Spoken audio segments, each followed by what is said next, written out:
3, 2, 1. Olá pessoal, meu nome é Flanque Ataíde, sou professor de História, formado pela Universidade Católica de Santos e trabalho com adolescentes e ministro aula na Prefeitura de Santos e Cubatão. E no meu primeiro programa eu vou abordar uma tragédia que aconteceu há pouco mais de 30 anos na cidade de Cubatão. O incêndio da Vila Socó, hoje conhecida como Vila São José. O desastre que causou dezenas de mortes, e estima-se que centenas, começa a ser desenhado no dia 24 de fevereiro de 1984, quando um gasoduto, por falta de manutenção, rompeu-se por um bombeamento errado da Revap de São Paulo.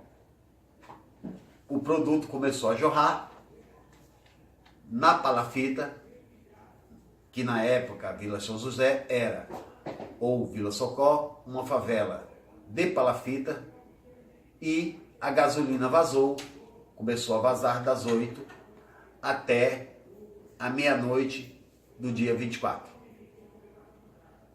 Esse vazamento ocasionou um derramamento de gasolina de aproximadamente 700 mil litros de gasolina, que, por ser mais leve do que a água, ela ficou acima da água, pairando abaixo das palafitas. Um verdadeiro pavio de pólvora. Foi-se chamado CETESB, foi-se chamado refinaria, foi-se chamado técnicos, bombeiros de todos os lugares. E ninguém deu muita importância para o que estava ocorrendo ali. Infelizmente, já no dia 25, 1h da manhã, ninguém sabe o motivo que ocasionou, mas uma faísca começou o incêndio. Um incêndio que só não teve maior impacto porque um policial rodoviário, percebendo o forte cheiro de combustível nas palafitas, tentou tirar o povo de dentro de suas casas. Muitos não saíram e muitos pagaram com a vida. O incêndio, que começou a 1h da manhã, ele só foi combatido com bombeiros de São Paulo, Santo André, São Bernardo, Santos, São Vicente, Cubatão, enfim, tanto do ABC de São Paulo como da Baixada Santista, que só conseguiram debelar as chamas aproximadamente entre 8 e 9h da manhã.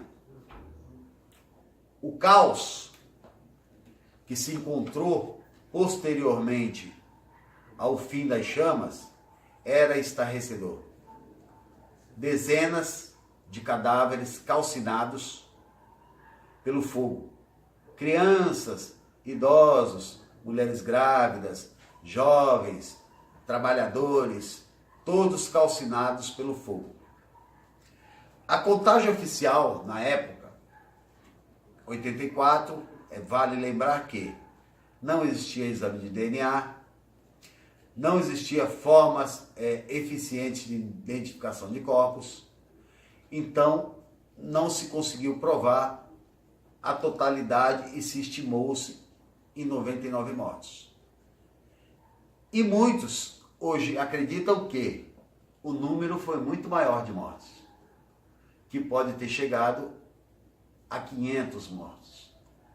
Até porque sabemos hoje que um corpo, para ser cremado, ele é elevado a uma temperatura de 800 graus Celsius.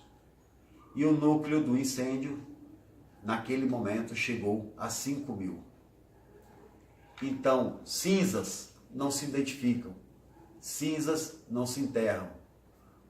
Muitos cadáveres também ficaram soterrados, porque naquela época as palafitas eram construídas com madeira e telhas, telhas que não eram brasilite.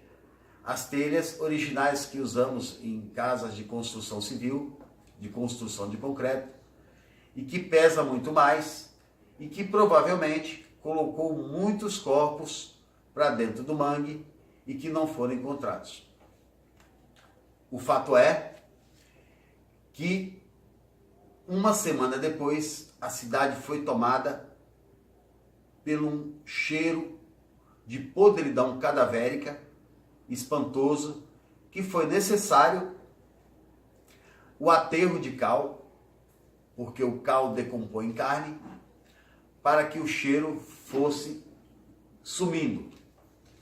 Autoridades que estiveram no incêndio, como na época o que seria o prefeito de Cubatão e diretor do Fiesp, Ney Eduardo Serra, colocou a culpa nos moradores, que não deveriam estar ali.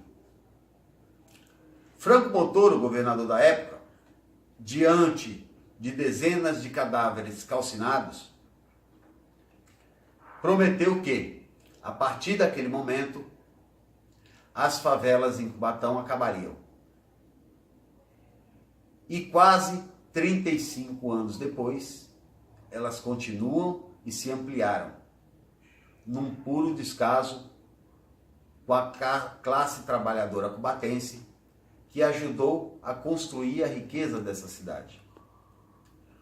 O incêndio de Vila Socorro mostrou que a política e os políticos não tinham preocupação com a vida humana, não tinham respeito com a vida humana. E essa tragédia ela jamais poderá ser esquecida, porque seres humanos foram calcinados pela falta de respeito à dignidade humana. Vila São José é um exemplo de que o ser humano sempre foi maltratado pela história. Nos próximos vídeos, vou tratar da industrialização cubatense, dos problemas ocasionados, assim como vou trabalhar a construção da pobreza da cidade e a situação de hoje, onde Cubatão possui aproximadamente 50% de comunidades carentes, embora seja uma das cidades mais ricas em arrecadação de imposto do estado de São Paulo. Ok?